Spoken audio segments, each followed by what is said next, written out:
며칠 전 제가 선배 목사님과 만나서 이야기를 좀 하다가 편안하게 만나는 자리였기 때문에 그 목사님이 이렇게 티셔츠를 입고 오셨는데 티셔츠가 좀 잘 어울리시더라고요. 그래서 제가 그 목사님에게 티셔츠가 잘 어울리신다고 이제 한마디 했어요. 그랬더니 그 선배 목사님이 저에게 이거 작년 캄보디아에 그 선교 갔을 때 10불 주고 사온 거야. 한 뭐 10,000원 좀 더 주고 이제 티셔츠를 사 오셨다는 거였죠. 사모님이 옆에 앉아 계셨는데 그 사모님이 그 목사님 이야기를 듣고 뭐라고 덧붙이셨냐면 캄보디아에 가면 선교사님들도 이 티셔츠를 입고 작업복으로 써요. 이제 그 이야기를 하시면서 그 티셔츠 이 왼쪽에 브랜드가 이렇게 찍혀 있는데 세탁기로 빨면 이거 떨어져 나갈 것 같아서 손빨래 한다고 그러시면서 막 웃으시더라고요.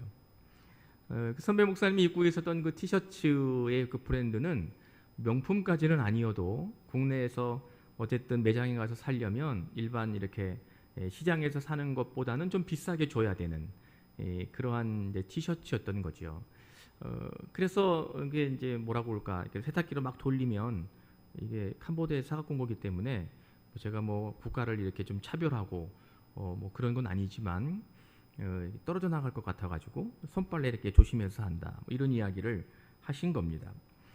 여러분들도 아마 제 말을 듣고 짐작하셨겠지만 뭐 명품은 아니지만 일종의 뭐라고 할까요, 모조품인 거죠. 우리가 소위 쉬운 말로 말하는 짝퉁, 뭐 이러한 이제 물품이었던 겁니다. 우리 모두가 한두 개씩은 다 가지고 계시지 않나 모르겠습니다. 저도 부끄러운 말씀이지만 뭐 이렇게 퀄리티가 좋은 그러한 짝퉁 몇 개 있습니다. 그거 뭐 어떻게 우연히 그냥 뭐 이렇게 좀 해외에 나가게 되고 그러면 또 싸게 구입할 수 있는 길들이 있어서 사오곤 했던 기억이 뭐 저도 좀 있기는 합니다만, 어떤 경우에는 진품보다도 훨씬 더 진품처럼 보이는 그러한 모조품들이 뭐 있다는 거 여러분들도 잘 알고 계시리라 이제 생각을 합니다. 만약 어떤 브랜드에서 생산한 진품과 그것을 카피해서 만든 모조품 둘을 놓고 볼 때 외형상으로도 구분이 안 되고, 그리고 완성도에서도 차이가 없다면 이 진품과 모조품 이 둘 사이에는 어떤 구별이 있는 걸까요? 어떤 차이가 있는 것일까요? 저는 이런 생각을 합니다. 그거야 보증, 개런티 해주는 거에 큰 차이가 있지 않을까? 그런 생각을 해보았습니다. 진품은 그것을 만든 회사에서 보증한 물건입니다. 그에 비해서 모조품은 아무도 그것을 보증해주지 않습니다. 개런티해주지 않는 거죠. 이것이 모조품과 진품 사이에 존재하는 일종의 진실이라고 할 수 있습니다. 대부분의 사람들은 뭐 저도 뭐 그렇기 때문에 뭐 이렇게 구입한 경험이 있기도 하지만 뭐 이걸 별로 이렇게 중요하게 생각하지 않을런지 모르지만 생산자가 확실하게 보증하는 그것은 굉장히 가격이 비싸잖아요. 그러니까 그것을 이제 외면하게 되는 거지요. 그런 진실에 우리가 함께할 수 없기 때문에 애써 이렇게 무시하고 모른 척하고 그냥 편하게 쉽게 사용하게 되는 물품이 되는 것이 아닌가, 그런 생각을 하게 됐습니다. 제 친구 목사님은 예전에 그런 말을 한번 하더라고요. 나는 더 이상 모조품 안 살 거야. 모조품을 사면 내가 모조가 되는 것 같아. 이거 이제 표현은 다른 표현을 했습니다만 제가 설교 시간이기 때문에 표현을 좀 순화해서 여러분들에게 들려드리면, 그 가깝게 지낸 친구 목사님이 나는 다시는 이제 모조품 안 살 거야. 마치 그걸 자꾸 사면 내가 가짜가 되는 것 같아. 그런 이야기를 웃으면서 했던 말이 설교를 준비하는 동안에 문득 생각이 났습니다. 그때는 별 그냥 의미 없이 제가 그 말을 들었는데, 말씀을 준비하다가 곰곰이 생각해 보니까 우리로 하여금 진실된 모습으로 살아야 한다는 일종의 그 긍정적인 자극이지 않았을까, 그런 생각을 다시금 하게 됐습니다. 겉모양은 비슷하지만 핵심이 다르면 그건 다른 것입니다. 같은 것이라고 말할 수 없습니다. 성경에 기록된 것처럼 성전 마당만 밟는 자들이 하나님께 영광을 돌리는 건 아닙니다. 추수할 때까지는 알곡과 쭉정이의 가라지의 구분이 거의 없습니다. 모르지요. 그렇다면 우리 신앙에서 진짜와 가짜를 구분하는 기준은 무엇이겠습니까? 알곡과 가라지를 나누는 기준점은 어디에 있는 것일까요? 오늘 우리가 읽은 사도행전 16장의 말씀을 근거해 보면 고난의 때, 그리고 우리에게 능력이 필요로 할 때 그것에 반응하는 우리 믿음의 태도, 믿음의 자리에서 그것은 분명하게 드러납니다.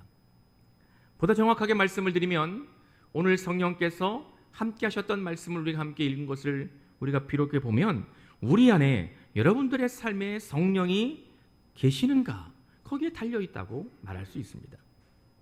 오늘 주님께서 저와 여러분들 우리 모두에게 들려주시는 말씀에 우리가 함께 집중하면서 또 하나님의 뜻을 깨닫고 또 그 말씀을 우리의 삶에 적용하는 은혜가 저와 여러분들에게 있기를 간절히 기원합니다. 우리가 본문으로 읽은 사도행전 16장을 보면 참 이해할 수 없는 사건이 일어났다는 것을 우리에게 들려줍니다. 바울과 실라가 복음을 전하다가 감옥에 갇히게 되었습니다. 그런데 그들은 낙담하지 않고 하나님을 찬양했답니다. 찬송을 부르면서 감옥이라는 고난을 개의치 않았다는 것입니다. 그런데 그때 감옥 전체가 흔들리고 그들을 묶어놓았던, 죄수들을 묶어놓았던 것들이 다 풀어지고 감옥문이 열렸습니다. 바울과 실라가 하나님을 찬양하고 찬송 부를 때에 기적이 일어났다고 오늘 본문은 우리에게 들려주고 있습니다. 할렐루야, 할렐루야. 찬송과 함께 역사하셨던 성령의 움직임, 성령의 역사를 바울과 실라가 체험하였다는 것입니다. 성령께서 그들의 삶을 주도하고 계셨기 때문에, 성령이 그들의 삶을 지도하고 그들의 삶을 이끌고 계셨기 때문에 그들은 감옥에 갇히는 신세가 되었지만 실망하지 않고 하나님을 찬송할 수 있었습니다. 그렇게 고난에 반응하는 바울과 실라에게 주께서 놀라운 은혜와 기적과 기쁨을 허락하신 줄로 믿으시기를 기원합니다. 고난이 닥쳤을 때, 무언가 우리에게 능력이 필요할 때, 무언가 우리에게 능력이 있어야 할 그때에 어떻게 반응하는가, 이것이 바로 우리 신앙의 핵심입니다. 이것이 바로 우리의 신앙을 보여주는 가장 중요한 기준이 되며 근거가 됩니다. 그리고 그러한 신앙을 가질 수 있도록 성령이 내 안에 계시는지, 우리가 성령에 함께 하시는 삶을 살고 있는지, 성령의 주도하시는 것에 우리가 순종하며 나아가고 있는지, 그것이 바로 바울과 실라가 그들의 믿음이, 그들의 신앙이 진짜였다는 것을 보여주고 있음을 오늘 사도행전 16장은 우리에게 들려주고 있습니다. 요즘 우리나라에 제가 예전에도 한번 설교 중에 말씀을 드렸던 기억이 있는데 갑자기 이제 트로트 열풍이 생겼습니다. 요새는 거의 트로트가 우리나라 가요 시장을 거의 지배하는 것 같은 느낌을 받곤 합니다. 어느 케이블 방송국에서 여성 트로트 경연 대회였죠. 미스트롯인가요? 그것을 이제 방영해서 송가인이라는 걸출한 가수를 이제 배출하는 것으로 트로트 열기가 우리나라에 불기 시작했습니다. 이제 그러다가 남성 트로트 가수 경연 대회 미스터 트롯이라는 이제 동일한 케이블 방송국에서 동일한 포맷을 가지고 그것을 이제 하는 것을 통해서 임영웅이라는 또 아주 걸출한, 아주 특출한 트로트 가수 하나를 발굴해 내었습니다. 임영웅 노래를 듣고 있으면 말이죠, 이게 복음이 아닌가, 막 이런 생각이 듭니다. 얼마나 노래를 잘하는지 말이죠. 제가 말씀을 준비하면서 이 생각이 나서 인터넷으로 이렇게 영상이 올라와 있는 임영웅 그 노래를 제가 이렇게 좀 들었습니다. 그 노래 제목 중에 어느 60대 노부부 이야기라는 곡이 있습니다. 고개를 끄덕끄덕 하시는 거 보니까 대부분 다 들어보셨구나. 제가 그거를 이렇게 몇 번 자꾸 돌려봤거든요. 그 돌려보니까 말이에요, 그 임영웅이 부르는 노래를 들었던 그 관중들의 표정, 그들의 태도, 그들의 반응을 보면 우리식으로 표현하면 은혜가 충만합니다. 아니, 세상에 그렇게 은혜 받는 모습을 교회에서 좀 봤으면 좋겠는데 말이죠. 아마 그곳은 예수 믿는 사람들, 교회 다니는 사람들도 적지 않게 있었을 겁니다, 아마. 그런데 교회 가서는 그런 표정 잘 안 짓거든요. 임영웅이 노래를 부르는데 막 탄성을 자아내며 진짜 자괴감이 막 들어가지고 어떻게 저렇게 노래를 들을 수 있을까? 저 사람의 노래에 어떻게 저렇게 반응할 수 있을까? 아주 참 놀랍기 그지 없습니다. 제가 어느 60대 노부부의 이야기인가 그 노래를 여러 차례 제가 이렇게 들으면서 저도 막 마음이 막 뜨거워지는 것 같아요. 막. 아마 그런 걸 가만히 그런 걸 보면 저도 이제 60대에 가까워지는 그런 이제 연령대를 살고 있어서 그 가사 하나하나가 아주 그냥 저의 마음을 심장을 후벼 파는 듯한 그런 느낌을 갖게 하지 않았을까 생각을 했습니다. 근데 문득 그 사람의 임영웅의 노래를 여러 차례 영상을 반복해서 듣다가 저도 감동이 되기도 하고 어떻게 보면 마음을 찡하게 울리고 그러한 어떤 저의 뭐라고 이렇게 좀 카타르시스를 느끼게 하는 그러한 시간을 갖는 것은 분명하지만 엄밀하게 생각해 보면 그건 우리의 감정에 좀 도움이 되는 것은 우리가 부인할 수 없지만 그분의 노래가 우리의 영혼의 기쁨을 주는 것이 아님을 다시 한번 확인하게 되었습니다. 그 노래를 들으면서 감동이 되기도 하고 감탄을 하기도 하고 탄성을 짓기도 하지만 그 노래가 내 영혼에 기쁨을 주는 노래는 아닌 것임을 다시 한번 확인하게 되었다는 것입니다. 가요는 찬송과 같이 노래 형태를 취하고 있지만 그 가요가 주는 그 노래가 우리를 구원할 능력은 없습니다. 그것이 우리를 구원하지 못합니다. 아주 엄밀하게 이야기하면 우리의 영적 삶에 있어서 그것은 일종의 모조품에 불과한 것이죠. 그것은 진품이 아닌 겁니다. 훌륭한 기타 연주가 그 노래에 흐릅니다. 얼마나 기타를 잘 치는지 몰라요. 최고의 음향 장비가 아마도 그 방송국에 있지 않았겠습니까? 그리고 임영웅이라는 개인의 뛰어난 역량이 더해져서 관중들의 심금을 울리는 노래가 탄생하기는 했지만 그 노래로 우리가 구원받는 건 아닙니다. 바울과 실라가 감옥에 갇혔을 때 감옥에 갇혀서 하나님을 찬양하고 찬송을 불렀을 때 아마 악기 연주는 꿈에도 꾸지 못했을 겁니다. 무슨 감옥에 악기가 있었겠습니까? 값비싼 무선 마이크 하나씩 들고 부르는 노래를 멋지게 뽑아줄 음향 장비도 그 감옥에는 존재하지 않았습니다. 바울과 실라는 임영웅만큼 노래를 잘하지도 못했을 겁니다. 오히려 그들은 바울과 실라는 감옥에 들어오기 전에 매를 많이 맞았습니다. 온몸에 멍이 들었을 겁니다. 온몸이 욱신욱신 쑤시고 아프고 고통스러웠을 겁니다. 아마도 오늘 본문에는 기록되어 있지 않지만 몸에 피도 흐르지 않았을까요? 그 정도로 맞았으면 말이죠. 견디기 어려울 정도로의 고통이 그들의 육신을 짓누르고 있었지만 바울과 실라가 처해 있었던 최악의 상황, 정말 견디기 어려운 힘겨운 그러한 처지였을지라도 바울과 실라는 감옥 안에서 하나님을 찬양했습니다. 찬송을 불렀습니다. 그때 바로 기적이 일어난 줄로 믿으시기를 기원합니다. 이것을 보면 하나님은 우리들에게 하나님을 찬양할 것을 원하고 계시는 분이라는 것을 분명하게 알 수 있습니다. 비록 고난으로 인하여 우리의 삶이 힘겨울지라도 우리의 창조자가 되시고 여러분들의 구원자가 되시는 하나님만을 찬송하며 여호와를 찬양하며 사시는 우리 모든 성도들 되시기를 바랍니다. 찬양을 통해 하나님의 은혜가 우리에게 주어지며 여러분들의 삶 속에 위로가 넘치고 때때로 우리가 생각하지 못했던 기적을 경험할 수 있다는 것을 깨닫는 우리 모두가 되시기를 간절히 기원합니다. 바울과 실라는 감옥에 갇힐 이유가 없었습니다. 그들은 법을 어긴 것도 아니었습니다. 다른 사람들에게 피해를 준 것도 아니었습니다. 단지 귀신 들린 여인 하나가 점치고 귀신이 들려지는 이야기라며 경제적인 이윤을 취하고 있었던 것들이 바울과 실라가 와서 복음을 전하고 진리를 이야기하고 복음의 능력이 나타난 것을 통해서 귀신 들린 여자가 자신의 경제적 이윤을 더 이상 취할 수 없게 되자 바울과 실라를 고소했고 그것으로 인하여 매를 맞지 않아도 되는 것에 매를 맞았고 감옥에 갇힐 잘못을 하지 않았음에도 불구하고 감옥에 갇힌 마치 죄인처럼 감옥살이를 하게 되었음을 오늘 본문은 우리에게 알려줍니다. 그리스도인으로 살고 있는 저와 여러분들은 마치 바울과 실라와 같이 똑같은 상황, 똑같은 일을 겪지는 않는다 할지라도 아무런 이유 없이 어떠한 근거도 없는 것처럼 고난당할 때가 무수히 많이 있습니다. 그럴 때 우리는 보통 원망하고 고난의 의미가 무엇인지를 찾으려고 하기보다는 하나님의 뜻을 외면해 버리는 경우가 허다하게 많이 있습니다. 바울과 실라도 그들도 인간이었기 때문에 그런 생각이, 우리와 같은 느낌이 혹시 들지 않았을까 문득 생각해 보았습니다. 그런데 그들은 오늘의 말씀을 보면 나는 죽고 예수는 산다, 나는 죽고 예수님은 산다, 이러한 확고한 믿음을 가지고 하나님을 찬양하며 찬송하였다는 것을 믿으시기를 바랍니다.